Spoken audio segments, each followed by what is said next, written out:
প্রিয় দর্শক, সবাইকে আমন্ত্রণ জানাচ্ছি এখন টিভির নিয়মিত আয়োজন বাংলাদেশ লাং ফাউন্ডেশন এবং রেনাটা ফার্মাসিউটিক্যালস লিমিটেডের সৌজন্যে আরোগ্য নিকেতন নির্মূল শ্বাসে। আমি ডাক্তার সাদিয়া সুলতানা রেশমা আপনাদের সাথে আছি। দর্শক, আজকে আমাদের এই অনুষ্ঠানে আমরা যে বিষয় নিয়ে কথা বলতে যাচ্ছি সেটি ফুসফুসের একটি দীর্ঘমেয়াদী রোগ, এবং এই রোগে বলা হয় আক্রান্ত হয় প্রতি লাখে 52 জন মানুষ। অথচ আমি যদি এই নামটি উচ্চারণ করি অনেকে হয়তো বুঝতে পারবে না, তা হচ্ছে ব্রঙ্কিকটিসিস। আজকে এই ব্রঙ্কিকটিসিস নিয়েই আমরা কথা বলতে যাচ্ছি। আমরা আস্তে আস্তে জানবো এই রোগের কারণ, এই রোগের পিছনের যে গল্প সেগুলো এবং করণীয়। এবং কথা বলতে আমাদের সাথে স্টুডিওতে উপস্থিত আছেন আমাদের দেশের দুজন প্রখ্যাত বক্ষব্যাধি বিশেষজ্ঞ।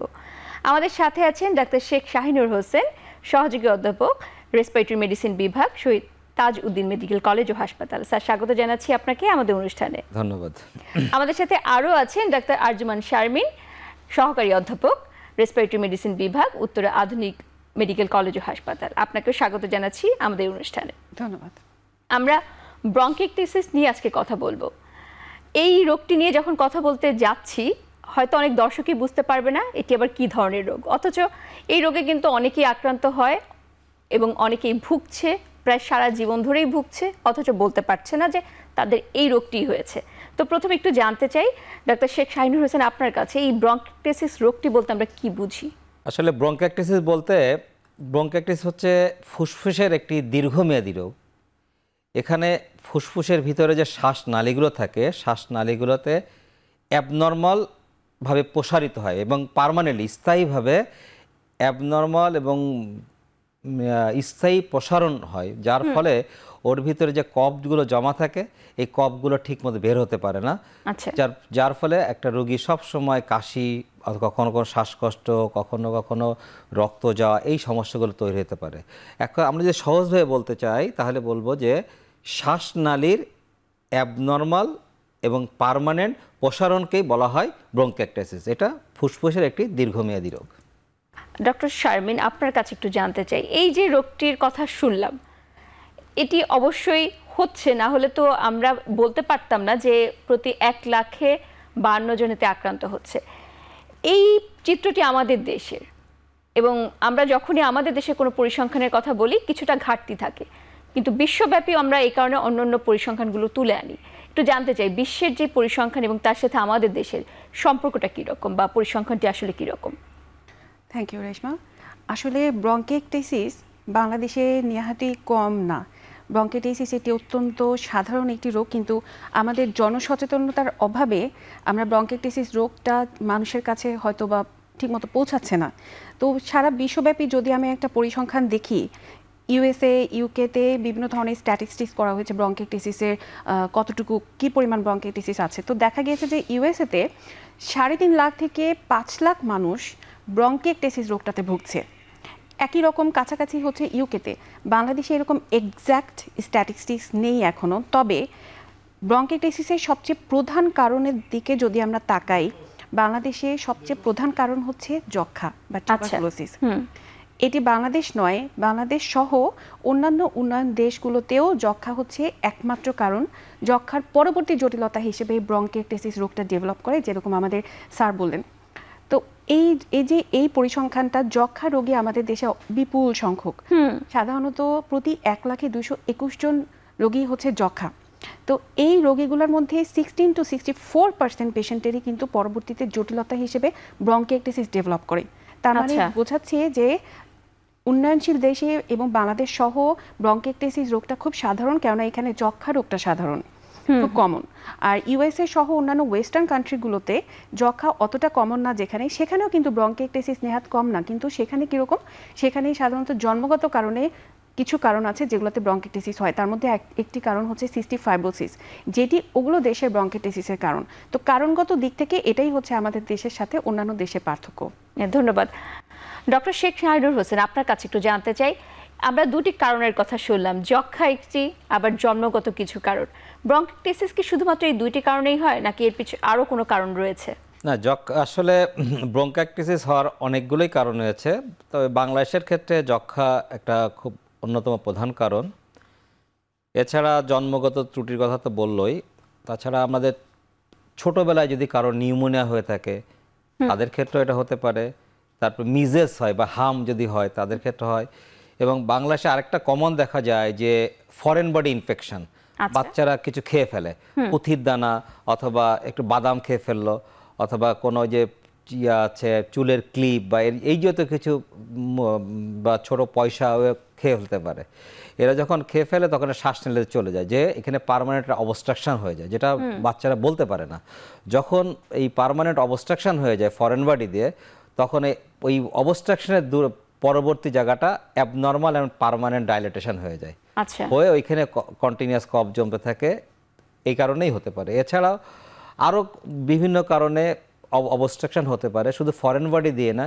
মনে করেন আপনার শ্বাসনালীর আশেপাশে অনেকগুলো লিম নোড থাকতে পারে।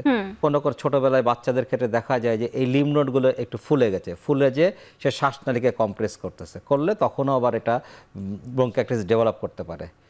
এছাড়া আরও কিছু কিছু রোগ আছে, যেরকম আমাদের সিওপিডি রোগ, সিওপিডি বা ধূমপানজনিত শ্বাসকষ্টের রোগ।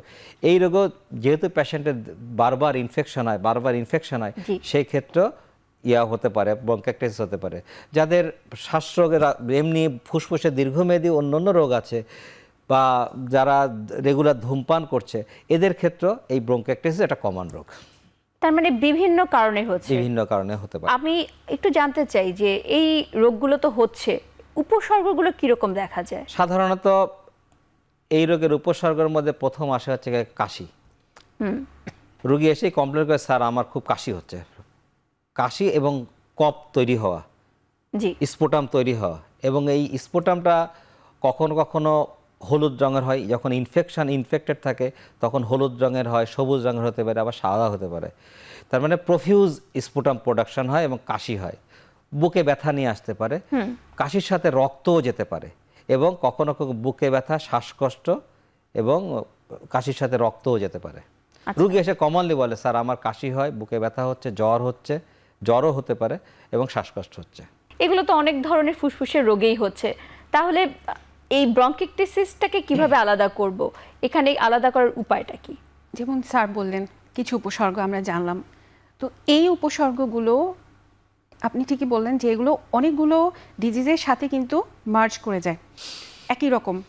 তো এক্ষেত্রে ব্রঙ্কাইটিসকে আলাদা করার উপায় হচ্ছে আমাদের কিছু একে তো উপসর্গ, যেমন আমরা শুনলাম, সাথে কিছু এক্সামিনেশন।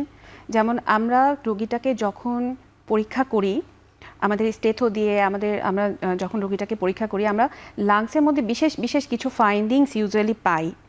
আবার পাবোই যে তা না, কিন্তু বেশিরভাগ ক্ষেত্রেই পাই। এবং তারপরে আমরা যখন সন্দেহ করি রোগীর হিস্ট্রি নিয়ে এবং উপসর্গগুলোকে দেখে যে এটা ব্রঙ্কাইটিস হতে পারে, তখন আমরা কিছু প্রাথমিক টেস্ট পাঠাই। সেগুলোর মধ্যে কিছু স্বাভাবিক ব্লাড টেস্ট, এক্স-রে সহ অন্যান্য পরীক্ষাগুলো। তো তার মধ্যে থেকে আমরা আইডেন্টিফাই করতে পারি যে এই রোগীটা ব্রঙ্কাইটিস হতে পারে। এক্স-রে হয়তো কিছুটা অ্যাবনর্মাল মনে হচ্ছে, এবং আমার হিস্ট্রি এবং ক্লিনিক্যাল এক্সামিনেশনের সাথেও আমি একমত। তখন গিয়ে আমরা কনফার্ম করার জন্য একটি টেস্ট করি, সেটি হচ্ছে বুকের সিটি স্ক্যান। আরও প্রেসাইসলি বলতে গেলে HRCT scan of the chest. আচ্ছা, সেখানে এই যে স্যার বললেন যেগুলো আমরা অ্যাবনর্মাল এবং পার্মানেন্ট ডাইলেটেশন, মানে অস্বাভাবিকভাবে শ্বাসনালীগুলো প্রসারিত হয়ে যায়, স্ফীত হয়ে যায়, যেটি ব্রঙ্কাইটিসের মূল লক্ষণ, সেটি আমরা সিটি স্ক্যানের মধ্যে নিখুঁতভাবে বুঝতে পারি। এবং আরও কিছু ক্রাইটেরিয়া দেখে আমরা সিটি স্ক্যান দেখে কনফার্ম করতে পারি যে রোগীটার ব্রঙ্কাইটিস হতে পারে। আচ্ছা, আবার একটু পিছনের দিকে জানতে চাই ডক্টর শেখ শাহিনুর হোসেন, যে টিবির কথা যখন আমরা বলি, এটা শুনি এটা জীবাণু দিয়ে হচ্ছে, আবার বিভিন্ন ধরনের নিউমোনিয়া হচ্ছে জীবাণু দিয়ে। ব্রঙ্কাইটিস রোগটা কি কোনো রকম জীবাণুবাহিত বা সংক্রামক রোগ কিনা? আসলে ব্রঙ্কাইটিস কোনো সংক্রামিত রোগ না, জীবাণুবাহিত কোনো রোগ না। বাট এই জীবাণুর মাধ্যমে ফুসফুসে যে ড্যামেজগুলো হয়, সেই ড্যামেজ থেকে ব্রঙ্কাইটিস হতে পারে। মনে করেন নিউমোনিয়ার জন্য বিভিন্ন অর্গানিজম আছে, নিউমোনিয়া যখন ভালো হয়ে গেল তখন কিছু ফুসফুসে পার্মানেন্ট ড্যামেজ তৈরি করে। এই ড্যামেজ তৈরি করার সময় ব্রঙ্কাইটিস ডেভেলপ করে। যক্ষ্মা হয় টিউবারক্লোসিস দিয়ে, মাইক্রোব্যাকটেরিয়াম টিউবারক্লোসিস দিয়ে যখন হয়, যক্ষ্মা যখন ভালো হয়ে যায় তখন দেখা যায় যে এই ব্রঙ্কাইটিস ডেভেলপ করে দিয়ে গেছে। আসলে দেখা যায় যে ট্রিটমেন্ট যদি সাথে সাথে করা যায়, পেশেন্ট যদি নেগলেক্টেড না হয়, টিবি হওয়ার পরে কিন্তু যদি টোটাল কমপ্লিট ট্রিটমেন্ট দেওয়া হয় তাহলে কিন্তু তার ব্রঙ্কাইটিস হয় না। কিন্তু আমাদের আচ্ছা। দেশে সমস্যা হচ্ছে যে পেশেন্ট নেগলেক্টেড থাকে, তারা কনসার্ন না, তার সর্দি হচ্ছে, কাশি হচ্ছে, জ্বর হচ্ছে, ডাক্তারের কাছে দেরি করে যাচ্ছে। ডাক্তারের কাছে যখন দেরি করে যাচ্ছে, রোগটা ডায়াগনোসিস হচ্ছে দেরি করে, তখন অলরেডি ফুসফুস ড্যামেজ হয়ে যায়। তখন দেখা যায় তার টিবি রোগটা ভালো হয়ে যাচ্ছে কিন্তু ফুসফুসটা আর আগের ফর্মে ফিরে যায় না, তখন এই পার্মানেন্ট ড্যামেজ হয় বলেই এটা ব্রঙ্কাইটিস ডেভেলপ করে। সো সহজ করে যদি বলি, সংক্রামক রোগের কারণে ব্রঙ্কাইটিস হয়, কিন্তু ব্রঙ্কাইটিস নিজে কোনো সংক্রামক রোগ নাই। আচ্ছা, ডক্টর আরজুমান শারমিন, বাচ্চাদের ক্ষেত্রে তো শুনলাম যে বিভিন্ন ধরনের সমস্যার কারণে ব্রঙ্কাইটিস হতে পারে, তো পরবর্তীতে এই বাচ্চাদের ক্ষেত্রে কি কি জটিলতা হতে পারে? বাচ্চাদের ক্ষেত্রে যেমন ব্রঙ্কাইটিস আমরা জানি যে এটা একটি পার্মানেন্ট বা চিরস্থায়ী রোগ, এটি আচ্ছা। কখনো সারে না, কিন্তু এই রোগটিকে নিয়ন্ত্রণে রাখা যায়। এখন যদি রোগটি নিয়ন্ত্রণে না থাকে, প্রপার ট্রিটমেন্ট না পাওয়া যায়, তাহলে অনেক ধরনের জটিলতা হতে পারে, যেমন বারবার ইনফেকশন হওয়া। এই যে একটা অ্যাবনর্মাল বা একটা অস্বাস্থ্যকর ফুসফুসের অবস্থা তৈরি হলো ব্রঙ্কাইটিসের কারণে, সেখানে বারবার ইনফেকশনের ঝুঁকি থাকবে। যে কোনো জীবাণু দিয়েই সেটাতে ইনফেকশন হতে পারে, সেটা হতে পারে ব্যাকটেরিয়া, ভাইরাস বা ফাঙ্গাস, এবং বারবার ইনফেকশন হওয়ার কারণে ব্রঙ্কাইটিস রোগটা আরও বেড়ে যাবে। তারপরে গিয়ে দেখা যাবে যে অনেক বেশি কাশির সাথে রক্ত যাচ্ছে, অথবা দেখা যাবে যে পেশেন্টের এমন একটা সময় আসবে যখন উইদাউট ট্রিটমেন্ট পেশেন্টের ইভেন রেসপিরেটরি ফেলিওরও হয়ে যাবে, অক্সিজেনের স্বল্পতা হবে। এবং ব্রঙ্কাইটিস শুধু যে লাংসে সীমাবদ্ধ তা কিন্তু না, ব্রঙ্কাইটিসের কারণে অনেক সময় হার্টেরও কিছু জটিলতা হয়, যেটার কারণে হার্টের মধ্যে বা যে হার্টের থেকে যে ব্লাড ভেসেলগুলো লাংসকে সাপ্লাই দেয়, সেগুলোর মধ্যে কিছু জটিলতার কারণে পার্মানেন্ট ক্ষতিগ্রস্ত হয়ে যায়, সেটাতে হার্টের উপরেও প্রেশার পড়ে। তার মানে ব্রঙ্কাইটিস শুধু যে লাংসের মধ্যে সীমাবদ্ধ তা কিন্তু না, আবার অনেক ক্ষেত্রে দেখা যায় যাদের দীর্ঘমেয়াদী ব্রঙ্কাইটিস তাদের আরও কিছু জটিলতা হয়, যেমন অ্যামাইলয়েডোসিস, নেফ্রোটিক সিনড্রোম, যেগুলো হচ্ছে কিডনিরও একটা অসুবিধা। এবং আলটিমেটলি ব্রঙ্কাইটিসের কারণে এটা যদি নিয়ন্ত্রণে না থাকে, তাহলে যে কোনো সমস্যাই হতে পারে, ইনক্লুডিং রেসপিরেটরি ফেলিওর, বা লাংসটা ফেল হয়ে যাবে, লাংস ঠিকমতো কার্যকর থাকবে না। আমি আবার একটু ডক্টর শেখ শাহিনুর হোসেন আপনার কাছে আসতে চাই। ইদানিং আমাদের দেশের বা সারা বিশ্বের একটা সমস্যা হচ্ছে গিয়ে বায়ু দূষণ বা পরিবেশ দূষণ এবং এই যে জলবায়ুর পরিবর্তন। আমাদের দেশের মধ্যে খুব একটি সুবিধাজনক অবস্থানে নেই, আমরা প্রায় থেকে বায়ু দূষণের একদম শীর্ষ পর্যায়ে। তো এগুলো কি পরবর্তীতে ব্রঙ্কাইটিস রোগ তৈরি করতে কোনো রকম ভূমিকা পালন করতে পারে কিনা? ধন্যবাদ, খুব ইম্পর্টেন্ট একটা কোশ্চেন করেছেন। যে আসলে বায়ু দূষণ আমাদের দেশের জন্য তো খুবই একটা অভিশাপই আর কি, বাস্তবতা। ব্রঙ্কাইটিস হওয়ার জন্য আমাদের তিনটা ঘটনা দরকার। একটা হচ্ছে গিয়ে ইনফ্লামেশন, ইনফেকশন, অবস্ট্রাকশন। এই তিনটা যদি ফুসফুসের মধ্যে হয়, ব্রঙ্কাইটিস হবে। এখন বায়ু দূষণের মধ্যে যে বায়ুর যে টক্সিক পার্টিকেলগুলো আমরা সবসময় শ্বাসনালীর মধ্যে যাচ্ছে, এটা কি করে আমাদের শ্বাসনালীতে যে ইনফ্লামেশন তৈরি করে। আচ্ছা, যখন ইনফ্লামেশন তৈরি করে, প্রদাহ তৈরি হয়, এর সাথে তখন বডির ইমিউনিটি একটা কাজ করে, তখন ইনফেকশনকে প্রভোগ করে। আমরা তো ধুলাবালির থেকে সবসময় প্রতিনিয়ত ভাইরাস, ব্যাকটেরিয়া অলওয়েজ বুকের মধ্যে নিচ্ছি। তখন কি হয়, এই একই সাথে ইনফ্লামেশনও হয়, ইনফেকশনও হয়, তখন আলটিমেটলি একসময় ব্রঙ্কাইটিস ডেভেলপ করে। সো অবশ্যই বায়ু দূষণ বা দূষিত বায়ু আমাদের ফুসফুসে ব্রঙ্কাইটিস হওয়ার একটা কারণ হতেই পারে। আপনি প্রথমে বলেছিলেন যে জন্মগত কারণে অনেকের পরবর্তীতে ব্রঙ্কাইটিস হতে পারে। কি কি কারণ হতে পারে? একটি কথা তো আমরা সিস্টিক ফাইব্রোসিসের কথা শুনলাম, এর পাশাপাশি কি অন্য কোনো কারণ আছে, বা তাদের ক্ষেত্রে কি কি ধরনের সমস্যা হয়? তাদের ক্ষেত্রে যে সমস্যাটা হয় ব্রঙ্কাইটিসের, বলা চলে যে প্রধান কারণই হচ্ছে ইনফেকশন। বারবার করে কোনো বাচ্চা যদি ইনফেকশনে ভুগে, লাংসের ইনফেকশন বা নিউমোনিয়াতে ভুগে ছোটোবেলা থেকে, তাদের ক্ষেত্রে ব্রঙ্কাইটিসের ঝুঁকি সবচেয়ে বেশি হাই। সেটা হতে পারে নিউমোনিয়া, হতে পারে হুপিং কাশি, হতে পারে মিজলস, হতে পারে যক্ষা। এছাড়াও জন্মগত কারণগুলো বাচ্চাদের ক্ষেত্রে দেখা যায় ব্রঙ্কাইটিসের অন্যতম প্রধান কারণ, যেমন এই যে সিস্টিক ফাইব্রোসিস, এরকম আরও শুধু সিস্টিক ফাইব্রোসিস না, জন্মগত আরও অনেকগুলো কারণ আছে যেটাতে ব্রঙ্কাইটিস হয়। এটা লিস্ট অনেক লম্বা। ফর এক্সাম্পল, প্রাইমারি সিলিয়ারি ডিসকাইনেসিয়া একটা রোগ, আলফা 1 অ্যান্টিটিউসিন ডেফিসিয়েন্সি, একটা এজেন্টের ডেফিসিয়েন্সির কারণেও ব্রঙ্কাইটিস হতে পারে। তো এরকম আরও অনেকগুলো কারণ আছে। পাশাপাশি ফাঙ্গাল ইনফেকশন, যেমন এটাকে আমরা মেডিকেলের ভাষায় বলি অ্যালার্জিক ব্রঙ্কোপালমোনারি অ্যাসপারজিলোসিস, এটি একটি ফাঙ্গাল ইনফেকশন, এটাতেও ব্রঙ্কাইটিসের ঝুঁকি অনেক বেশি। আবার বাচ্চাদের ক্ষেত্রে ফরেন বডি অ্যাসপিরেশন, এই বাচ্চারা তো খুব বেশি ভালনারেবল ফরেন বডিতে, যেমন হিজাব পিন, এটা খুব কমন। তারপরে এই যে বাদাম, যেরকম স্যার বলে দিলেন অলরেডি, তো ফরেন বডি একটি খুব কমন বাচ্চাদের ক্ষেত্রে ব্রঙ্কাইটিস হওয়ার জন্য। দীর্ঘদিন থেকে অবস্ট্রাকশন হয়েই আছে, কাশি শ্বাসকষ্ট হয়ে আছে, কিন্তু আইডেন্টিফাই হচ্ছে না। আলটিমেটলি কি পার্মানেন্টলি যখন ড্যামেজ হয়ে যায়, ব্রঙ্কাইটিস হয়ে যায়, তারপরে গিয়ে বাচ্চারা সেই ওষুধটাতে ভুগে। তো এরকম বাচ্চাদের ক্ষেত্রে অনেকগুলো কারণ আছে যেগুলোর কারণে ব্রঙ্কাইটিস হয়, এই কারণগুলো খুব কমন। আচ্ছা, আমরা এ নিয়ে আরো কথা শুনবো, এখন একটি বিরতির সময় হয়েছে।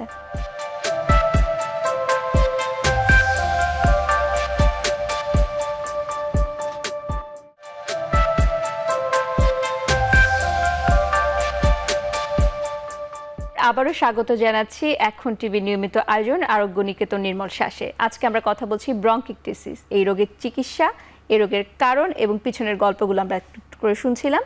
ডক্টর শেখ শাহিনুর হোসেন, আপনার কাছে একটু জানতে চাচ্ছি, আমরা বিভিন্ন ধরনের কারণ শুনলাম, বিভিন্ন ধরনের কারণে কি কি সমস্যা হচ্ছে সেগুলো একটু একটু করে জানলাম।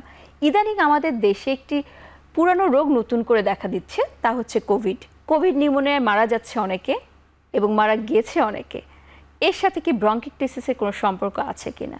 কোভিডের সাথে ব্রঙ্কাইটিসের ডিরেক্ট কোনো সম্পর্ক নাই, কিন্তু ব্রঙ্কাইটিসে যেহেতু একটা ড্যামেজ লাংটা ড্যামেজ থাকে, সেই ক্ষেত্রে কোভিডের সাথে এর একটা সম্পর্ক আছে।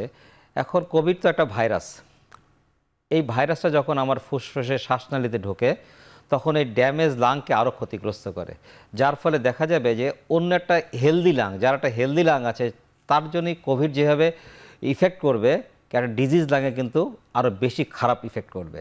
যার ফলে দেখা যাচ্ছে যাদের ব্রঙ্কাইটিস আছে তাদের কিন্তু যদি কোভিড হয় তার শ্বাসকষ্টের প্রবণতা বাড়বে, কাশির প্রবণতা বাড়বে, রেসপিরেটরি ফেলিয়ারের প্রবণতা বাড়বে এবং কোভিড সংক্রান্ত জটিলতার সম্ভাবনা সবসময় বেশি থাকবে যাদের ব্রঙ্কাইটিস আছে। আর যাদের ব্রঙ্কাইটিস নাই তারা কিন্তু অনেকটা সেভে থাকতে পারবে। আচ্ছা, তো যেহেতু এটা ড্যামেজ লাং, ব্রঙ্কাইটিস মানেই লাংটা ড্যামেজ হয়ে আছে, সো দ্যাট ভাইরাস ইনফেকশন হলেই এর কাশি শ্বাসকষ্ট এগুলো বাড়তেই থাকবে, সো তার রিস্ক অনেক বেশি থাকবে। আমরা তো এবার দেখতে পাচ্ছি যে বিশেষ করে যারা কোভিডে আক্রান্ত হচ্ছে এই বছরে, তাদের অনেকেই ফুসফুসে আগে বিভিন্ন ধরনের রোগ ছিল, তাদের ক্ষেত্রে কি এরকম দেখা গেছে? আমরা ইদানিং যতটুকু শুনেছি যে এই পর্যন্ত 23 জন মানুষ মারা গেছে, তাদের অবস্থা কি? আপনি যদি দেখেন যে যারা 23 জন রোগী মারা গেছে এরা কোভিড আক্রান্ত ছিল, কিন্তু এদের সারাউন্ডিং কিন্তু কোমরবিড কন্ডিশন ছিল।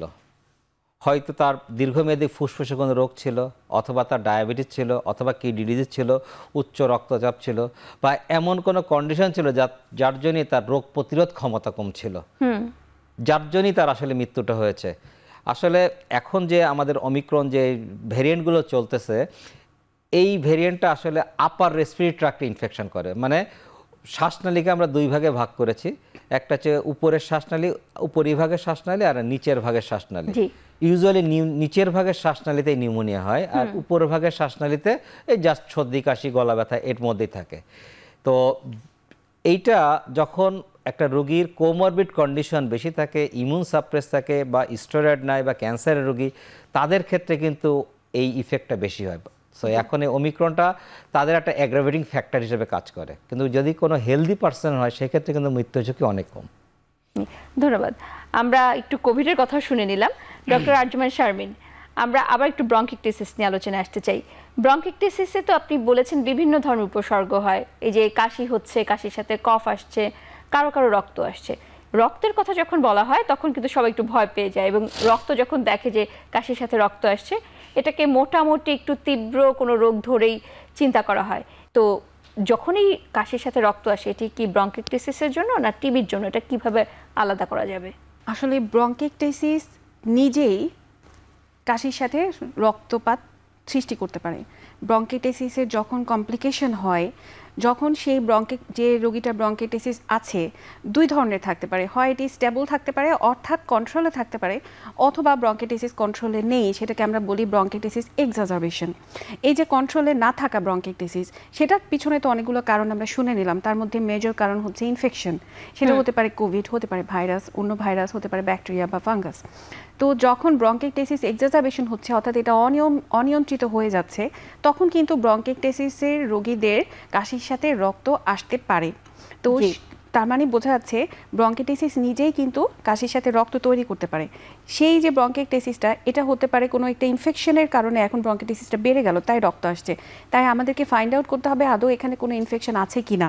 টিবির পরবর্তী জটিলতা হিসেবে ব্রঙ্কিটিসিস আমাদের দেশে খুব কমন। তো যাদের একবার টিবি হয়ে যায় তারা যখন ব্রঙ্কিটিসিসে ভুগে এবং তারা যখন পরবর্তীতে আবার ব্রঙ্কিটিসিসের কারণে তাদের কাশির সাথে রক্ত আসে, তখন অনেকেই মনে করে যে এই রোগীটার পরবর্তীতে আবার টিবি হলো। তখন দেখা যায় যে তারা আবার এক কোর্স টিবি ট্রিটমেন্ট নিয়ে নিল। হ্যাঁ, এটা কিন্তু আমাদের দেশে যথেষ্ট কমন। এবং দেখা যায় যে এই রোগীটা ভালো হয়ে গেল, আবার পরবর্তীতে আবার কাশির সাথে রক্ত আসলো, ওই যে তার একবার টিবি হয়েছিল মনে করলো যে আবার থার্ড টাইম টিবি হলো, তখন আবার আরেক কোর্স টিবির ওষুধ দিয়ে দিল। এইভাবে যে কতবার টিবির ওষুধ খেয়ে রোগীরা আসে তার কোনো নিশ্চয়তা নেই, কিন্তু এটা আসলে করা উচিত না। এই বিষয়ে জনসচেতনতা খুব ইম্পর্টেন্ট, কারণ আমরা যখন দেখব টিবির জটিলতা আছে আমরা আগে দেখে নিব এই মুহূর্তে তার টিবি আছে কিনা। তার জন্য আমাদের কিছু টেস্ট করা লাগবে।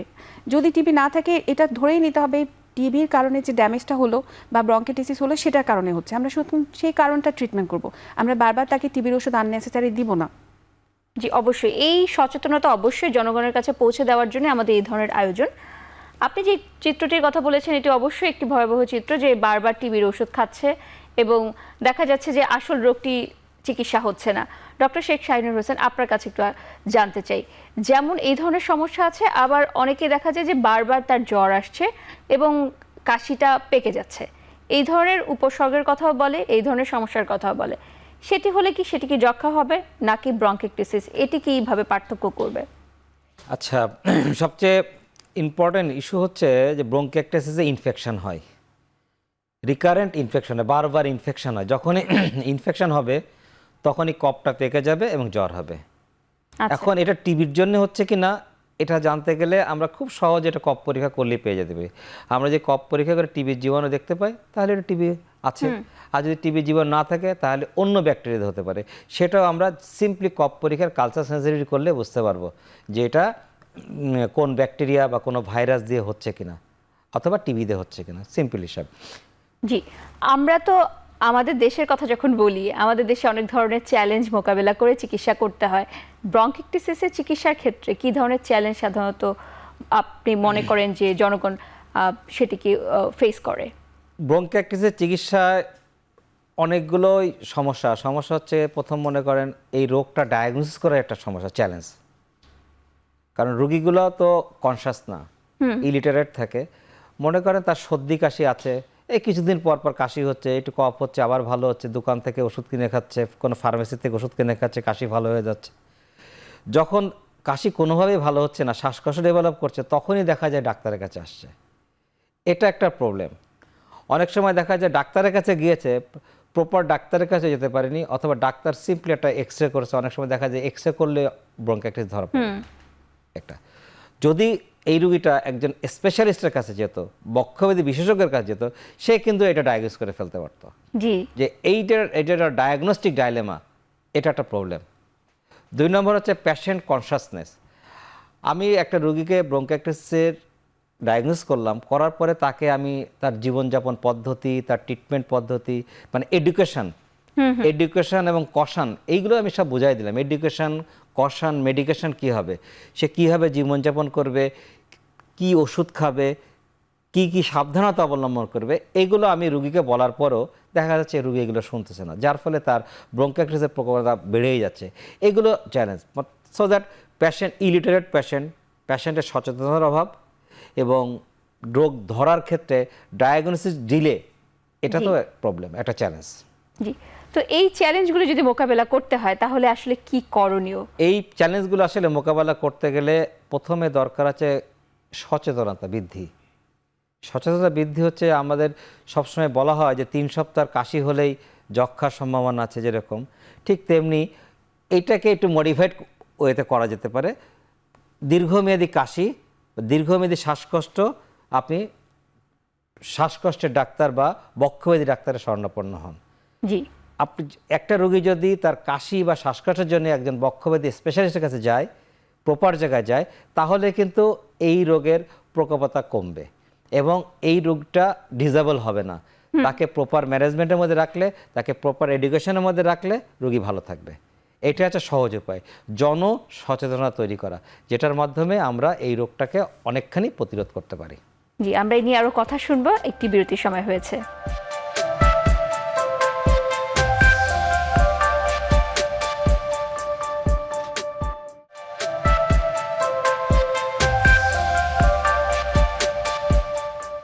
বিরতির পর আবারও স্বাগত জানাচ্ছি আরোগ্য নিকেতন নির্মল শ্বাসে। বাংলাদেশ লাং ফাউন্ডেশন এবং রেনাটা ফার্মাসিউটিক্যালস লিমিটেডের সৌজন্যে এই অনুষ্ঠানে আজকে আমরা কথা বলছি ব্রঙ্কিকটিসিস এই রোগটি নিয়ে।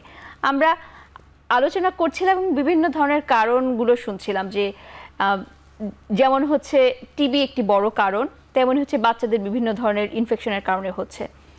আপনার কাছে একটু জানতে চাই চিকিৎসা নিয়ে। ব্রঙ্কিকটিসিস রোগটি হলো এবং চিকিৎসা, এই চিকিৎসাটি আসলে কিভাবে নিতে হবে এবং কতদিন নিতে হবে? যে আমরা কিভাবে ব্রঙ্কিকটিসিসটার মোকাবেলা করব। তো ব্রঙ্কিকটিসিসের প্যাথোজেনেসিস যদি আমরা দেখি যে ব্রঙ্কিকটিসিসটা কেন হয়, কিভাবে হয় এবং এটাতে কি কি জটিলতা হয়, তাহলে আমরা বুঝতে পারবো যে আমাদের আসলে কি করা উচিত। যেমন এটাতে আমাদেরকে নিয়ন্ত্রণে রাখতে হবে এই অসুখটাকে। এটা আমরা কখনো পুরোপুরি কিওর করতে পারবো না। তো নিয়ন্ত্রণে রাখার জন্য ব্রঙ্কিটিসিস রোগীদের এই যে বারবার ইনফেকশন হয়, তো এই ইনফেকশনের ঝুঁকি কমাতে হবে। এবং যদি ইনফেকশন হয়ে যায় তাহলে সেটাকে তৎক্ষণাৎ আইডেন্টিফাই করতে হবে এবং তৎক্ষণাৎ অ্যান্টিবায়োটিক দিয়ে অথবা ইনফেকশন প্রিভেনশনের যে ট্রিটমেন্ট আছে সেগুলো দিয়ে আমরা ইনফেকশনটাকে ট্রিটমেন্ট করব এবং ইনফেকশনটাকে কন্ট্রোল করব। পরবর্তীতে যাতে ইনফেকশন না হয় সেটার জন্য আমরা কিছু মেজার নিব। এবং ব্রঙ্কিটিসিসের রোগীদের এই যে আমি যেটা বললাম যে মেকানিজমটা স্যার যেটা বুঝিয়েছেন, যে কফগুলো লাংসের মধ্যে আটকে থাকে, কফগুলো লাংসের মধ্যে আটকে থাকার কারণে এই যে কফটা বের হতে পারছে না, এটা কিন্তু ইনফেকশনের একটা সোর্স। তার মানে আমাকে এই কফগুলোকে বাই এনি মিনস বের করে ফেলতে হবে, লাংসটাকে ড্রাই করে ফেলতে হবে যাতে সেখানে বারবার ইনফেকশন না হয়। এটার জন্য আমাদের বিভিন্ন ধরনের পদ্ধতি আছে যেগুলোকে আমরা চেস্ট ফিজিওথেরাপি বলি। তো সেগুলো অ্যাপ্লাই করে আমাদের কফগুলোকে পরিষ্কার করে ফেলতে হবে লাংস থেকে। যে ইনফেকশনটা হলো ইনফেকশনের ট্রিটমেন্ট করে ফেলতে হবে। এরপরে কি করব, আমরা প্রিভেন্ট করব যাতে ফার্দার ইনফেকশন না হয়। সেটার জন্য আরও কিছু মেজার আছে, যেমন ভ্যাকসিনেশন করা, এরকম আরও কিছু করে আমরা ইনফেকশনটাকে প্রিভেনশন করব। তো এটা একটা হলিস্টিক ম্যানেজমেন্ট। এটাতে অনেক কিছুই লাগে, অ্যান্টিবায়োটিক লাগে, ইনফেকশন কন্ট্রোল লাগে, প্রিভেনশন লাগে, চেস্ট ফিজিওথেরাপি লাগে। তো এই সব কিছুর মাধ্যমেই আমরা একটা রোগীর ব্রঙ্কিটিসিসের ট্রিটমেন্ট করতে পারি যেন সে পরবর্তীতে খুব সুন্দর জীবনযাপন করতে পারে উইদাউট এনি উপসর্গ বা সিমটমস। জি, অবশ্যই। ডক্টর শেখ শাহরিয়ার হোসেন, আমরা যখন ব্রঙ্কিটিসিস রোগীর কথা শুনি, আমরা শুনি যে মাঝে মাঝে তাদের শ্বাসকষ্ট হয় এবং শ্বাসকষ্ট যখন হচ্ছে তখনই কিন্তু তীব্রতা ধরে এর চিকিৎসা করার কথা চলে আসে। শ্বাসকষ্ট কেন হচ্ছে এই ব্রঙ্কিটিসিস রোগীদের ক্ষেত্রে? আসলে আমাদের ফুসফুসের শ্বাস প্রশ্বাস সংক্রান্ত রোগ হচ্ছে দুই ধরনের, একটা হচ্ছে অবস্ট্রাকটিভ আর একটা হচ্ছে রেস্ট্রিকটিভ। একটা হচ্ছে অবস্ট্রাকটিভ এয়ারওয়ে ডিজিজ আর রেস্ট্রিকটিভ এয়ারওয়ে ডিজিজ। ব্রঙ্কিটিসিস একটা অবস্ট্রাকটিভ এয়ারওয়ে ডিজিজ। এই অবস্ট্রাকশন থাকার কারণেই তার শ্বাসকষ্ট হতে পারে। এই শ্বাসকষ্টটা তখনই বেড়ে যায় যখন তার একটা ইনফেকটিভ এক্সারভেশন হয়, মানে ফুসফুসের মধ্যে তখন ইনফেকশন হয়।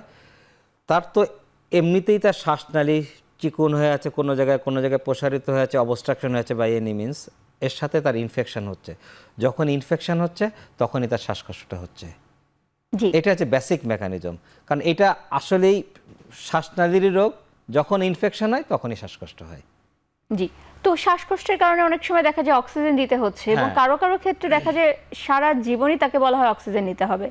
এটা হচ্ছে যখন এই রোগটা জটিল আকার ধারণ করে, যখন ডক্টর উইনি বলেছে যে রেসপিরেটরি ফেলিওর ডেভেলপ করে, কখনো কখনো পালমোনারি হাইপারটেনশন ডেভেলপ করে রেসপিরেটরি ফেলিওর হয়।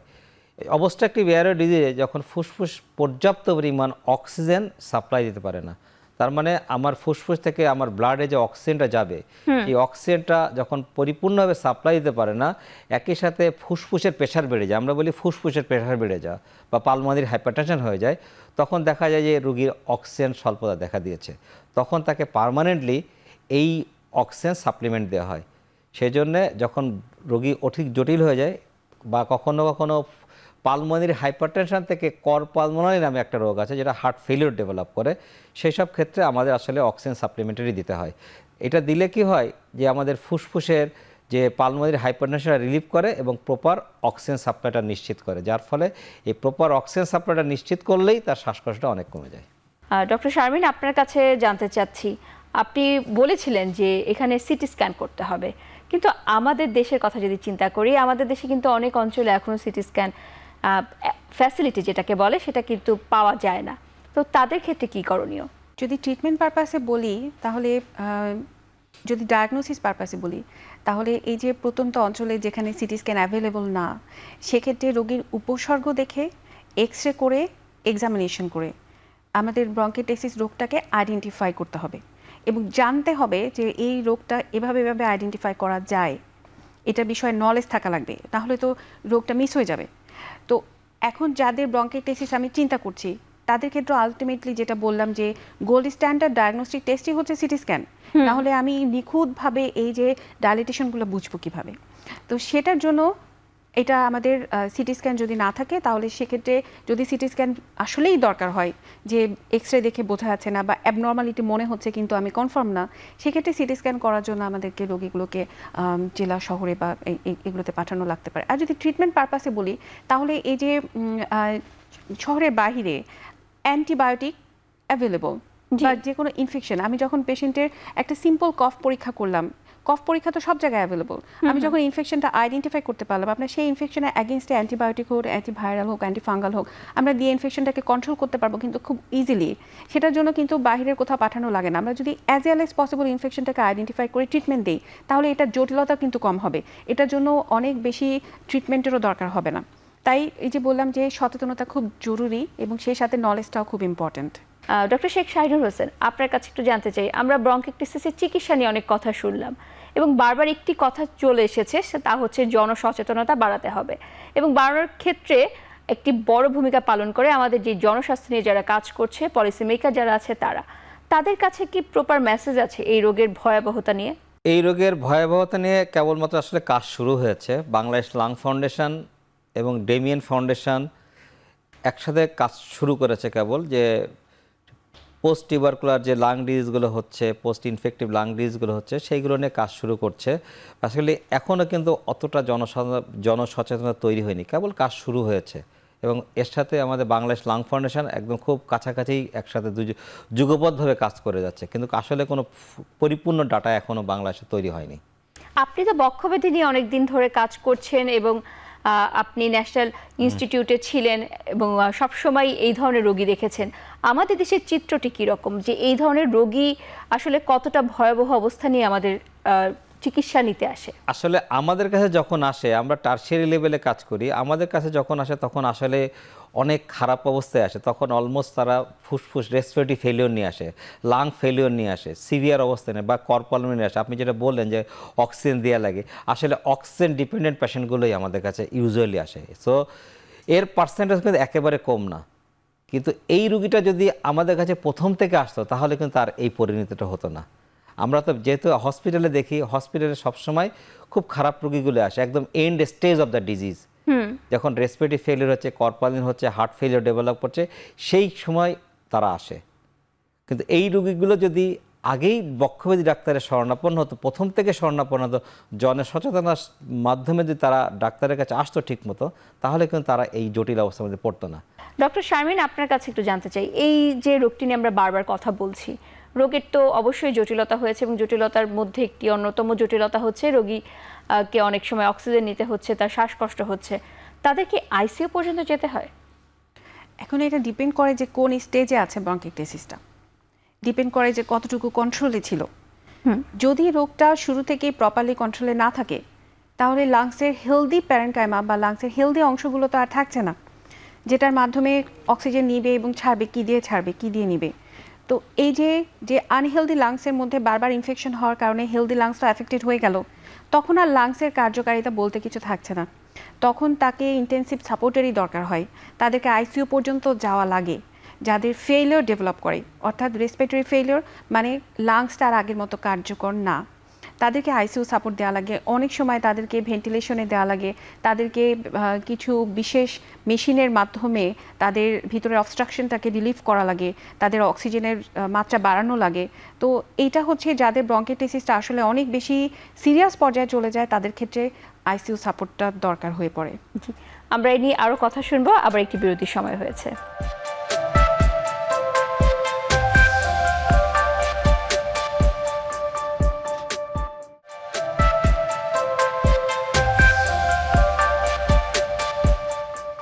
বিরতির পর আবারও স্বাগত জানাচ্ছি এখন টিভির নিয়মিত আয়োজন আরোগ্য নিকেতন নির্মল শ্বাস। বাংলাদেশ লাং ফাউন্ডেশন এবং রেনাটা ফার্মাসিউটিক্যালস লিমিটেডের সৌজন্যে এই অনুষ্ঠানে আজকে আমরা কথা বলছি ব্রঙ্কিকটেসিসের কারণ, চিকিৎসা ও প্রতিকার ইত্যাদি বিষয় নিয়ে। ব্রঙ্কিকটেসিস নিয়ে বিভিন্ন ধরনের কথা শুনলাম এবং চিকিৎসার একটি অংশ হিসাবে শুনলাম যে এখানে ফিজিওথেরাপি বা ব্যায়ামের একটা ভূমিকা আছে। এই ব্যায়ামটি আসলে কিভাবে করতে হয় সেটা আমি ডক্টর শেখ শাহিনুর হোসেন আপনার কাছে জানতে চাই। আসলে ব্রঙ্কিকটেসিসের মেন স্টে আমরা যেটা বলি মূল চিকিৎসা কি? মূল চিকিৎসা হচ্ছে গিয়ে অ্যান্টিবায়োটিক আর ড্রাই দ্য চেস্ট, মানে অ্যান্টিবায়োটিকও দিতে হবে, তার মানে অ্যান্টিবায়োটিকের মাধ্যমে ইনফেকশন কন্ট্রোল করতে হবে, আর বুকের মধ্যে যে কফগুলো আছে এই কফগুলোকে বের করে ফেলতে হবে, যেটাকে বলা হয় ফিজিওথেরাপি। তাহলে আমরা যদি বলি ট্রিটমেন্টের মেইন ফ্যালাসি কি? মেইন ফ্যালাসি অ্যান্টিবায়োটিক দিতে হবে আর ফিজিওথেরাপির মাধ্যমে কফ বের করে দিতে হবে। এই কফ বের করার অনেকগুলো পদ্ধতি আছে, কিছু আছে মেকানিক্যাল ডিভাইসও আছে, আবার কিছু আছে নর্মাল ফিজিওথেরাপির মাধ্যমে। যেমন মেকানিক্যাল ডিভাইসের মধ্যে আছে একটা একাপালা মেশিন আছে, অ্যারোবিক একটা মেশিন আছে, জাস্ট একটা ডিভাইস মুখের মধ্যে দিয়ে যদি কিছুক্ষণ ফু দেয়, ফু দেওয়ার পরে যদি সে কাশি দেয়, দেখা গেলো যে ভিতরের মধ্যে কফগুলো ডিসলস হয়ে যায়। কফগুলো যে ইম্প্যাক্টেড থাকে এই ইম্প্যাক্টেড কফগুলো ভেঙে ভেঙে যায়। তখন যদি সে নর্মালি কাশি দেয় ভিতর থেকে কফগুলো সব বেরিয়ে যায়। এটা হচ্ছে গিয়ে মেকানিক্যালি, মানে একটা ডিভাইসের মাধ্যমে, একাপালা বা অ্যারোবিকা এই বিভিন্ন ডিভাইসের মাধ্যমে বাংলাদেশেও এখন অ্যাভেলেবেল আছে, এটার মধ্যে কফ নিঃসরণ করা সম্ভব। আর 2 নম্বর হচ্ছে গিয়ে আমাদের স্পেশাল কিছু টেকনিক আছে, সেই টেকনিকের মাধ্যমে কিন্তু আমরা কফগুলো বের করতে পারি। যেমন আমাদের অ্যাফেক্টেড যে জায়গাটা আছে ফুসফুসের সব দেখা যদি লোকালাইজ থাকে যে কোন জায়গাটা আমার ব্রঙ্কাইটিস হয়েছে, সো মনে করেন আমার যদি ফুসফুসের নিচের দিকে ব্রঙ্কাইটিস হয়, পেশেন্টকে শুয়ে দিয়ে ওই জায়গাটা যদি উপরে তুলে দেওয়া হয়, আচ্ছা, আমি কি বুঝাইতে পেরেছি? যে অ্যাফেক্টেড সাইডটাকে উপরে দিয়ে ওইখানে যদি আমরা আস্তে আস্তে করে করি আস্তে আস্তে আমরা যেটাকে বলি কিল মারি বা থাপ্পড় মারি, তাহলে কিন্তু কি হয় ওইখান থেকে কফগুলো ডিসলস হয়। আর রুগীকে তখন আমরা বলি যে জোরে জোরে কাশি দিতে, ছোট ছোট কাশি দিলে কিন্তু তারা কফগুলো বেরিয়ে যায়। এছাড়া আরও কিছু টেকনিক আমরা ফলো করি, একটু গরম পানি খাওয়া, একটু গরম পানির ভাব নেওয়া, এগুলো নিলেও কিন্তু আপনার কফগুলো হয়, আপনার ডিসলস হয়, লিকুইডিফিকেশন হয়। তখন যদি আমরা ফিজিওথেরাপি দিই তাহলে কিন্তু কফগুলো বেড়ে যায়। বিভিন্ন পদ্ধতিতেই ফিজিওথেরাপি হয়ে যায়। এই ফিজিওথেরাপি বা এই যে বিভিন্ন ডিভাইস এগুলো আসলে কতদিন ব্যবহার করতে হয়?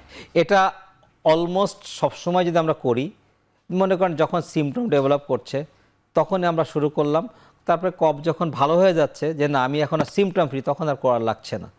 কিন্তু যখনই সে মনে করবে, আসলে যখন ব্রঙ্কাইটিসের ক্রনিক ডিজিজ, এই রোগী কিন্তু বুঝতে পারে যে আমার এখন শুরু হচ্ছে, এই যে সর্দি কাশি লাগছে, সর্দিকে কফ তৈরি হচ্ছে, এর মেন সমস্যাই তো কাশি। কাশি হয় এবং কফ তৈরি হয়, প্রোডাকশন হয়, প্রফিউজ অ্যামাউন্ট অফ কফ তৈরি হয়। পেশেন্ট বুঝতে পারে যে আমার এখনই কাশি তৈরি হচ্ছে, তখনই সে ব্যায়ামগুলো আবার শুরু করে দিবে, সে ডিভাইসগুলো শুরু করে দিবে। আমাদের মেইন উদ্দেশ্যটা কি? মেইন উদ্দেশ্য হচ্ছে ড্রাই দ্য চেস্ট, আমার চেস্টকে শুকনা করে ফেলতে হবে বাই এনি মিনস। সেটা অ্যান্টিবায়োটিকও দিতে হবে, সাথে ওই ফিজিওথেরাপি দিতে হবে। যখনই তার শুরু হচ্ছে বারবার সে ডিভাইস ইউজ করুক, বা ডাক্তাররা যে ফিজিওথেরাপি দেখাই দিবে, দেখানো ফিজিওথেরাপি নিয়মিত ব্যবহার করলে তার কফ নিঃসরণ হয়ে যাবে। যখনই তার কফ সিমটম রিলিভ হয়ে যাবে তখন বেসিক্যালি আর প্রয়োজন হয় না। জি, ধন্যবাদ। আমরা কথা বলতে বলতে অনুষ্ঠান একদম শেষ পর্যায়ে চলে এসেছি। ডক্টর আরজুমান শারমিন, আপনার কাছে একটু জানতে চাই, আমরা দেখেছি যে ব্রঙ্কাইটিস রোগীদের চিকিৎসার মধ্যে ইনহেলারও দেওয়া হয়, এবং ইনহেলারের কথা যখন বলি সবাই বলে এটি তো অ্যাজমা না বা এটি হাঁপানি না, তাহলে কেন? উত্তরটি একটু জানতে চাই। ইনহেলার আসলে আমরা কখন দেই? যখন শ্বাসনালী কোনো কারণে বা কোনো অসুখের কারণে সংকুচিত হয়ে যায়, তখন আমরা ইনহেলার দিই শ্বাসনালীটাকে প্রসারিত করার জন্য। তো শ্বাসনালী সংকুচিত হয়ে যায় কি কি অসুখে? সংকুচিত হয়ে যায় যেমন স্যার বললেন যে অবস্ট্রাকটিভ যে কোনো অসুখে, শ্বাসনালীর মধ্যে যে কোনো কারণে যদি অবস্ট্রাকশন হয়, তার মধ্যে একটা যেমন আমরা জানি অ্যাজমা, আমরা জানি সিওপিডি, একটা কিন্তু আবার ব্রঙ্কাইটিস। তো ব্রঙ্কাইটিস রোগীদের যখন আমরা দেখব, আমরা যদি আইডেন্টিফাই করতে পারি যে রোগীটার এই মুহূর্তে অবস্ট্রাকশন আছে, তার লাংস দেখে এক্সামিনেশন করে আমরা কিন্তু কিছু সাইন পাই, যেটাতে আমি বুঝতে পারি যে তার এখন শ্বাসকষ্ট হচ্ছে কারণ তার এখন অবস্ট্রাকশন আছে, তখন আমরা ইনহেলার ইউজ করি। বাট ইনহেলার সোল ট্রিটমেন্ট না ব্রঙ্কাইটিসের। এটা আমরা ফিজিশিয়ানরা যখন বুঝবো যে ইনহেলার দিলে রোগীটার উপকার হবে, শুধু তখনই আমরা ইনহেলার দিই। অ্যাজমা সিওপিডি যেমন সোল ট্রিটমেন্টে হচ্ছে ইনহেলার, বাট ব্রঙ্কেটাইটিসের সোল ট্রিটমেন্ট ইনহেলার নয়। ব্রঙ্কেটাইটিসের সোল ট্রিটমেন্ট হচ্ছে যেরকম সার্টি বললেন, অ্যান্টিবায়োটিক অথবা ইনফেকশন প্রিভেনশন অথবা ইনফেকশন কন্ট্রোল, সেই সাথে ফিজিওথেরাপি, যেটার মাধ্যমে কফগুলোকে আমি বের করে দিতে পারবো। তা অবশ্যই ইনহেলারের এখানে রোল আছে, বাট এই ইনহেলারটা আমরা নিজেরা পেশেন্ট এক্সামিনেশন করে বুঝে তারপরে দেই, যেটাতে পেশেন্টের বেনিফিট হবে। ধন্যবাদ। আমরা আজকে কথা বলতে বলতে আলোচনার শেষ পর্যায়ে চলে এসেছি। আপনাদের দুজনকে অসংখ্য ধন্যবাদ আপনাদের মূল্যবান সময় থেকে আমাদেরকে সময় দেওয়ার জন্য। ধন্যবাদ আপনাকেও। দর্শক, আজকে এখানেই বিদায় নিতে হচ্ছে। ভালো থাকুন, সুস্থ থাকুন।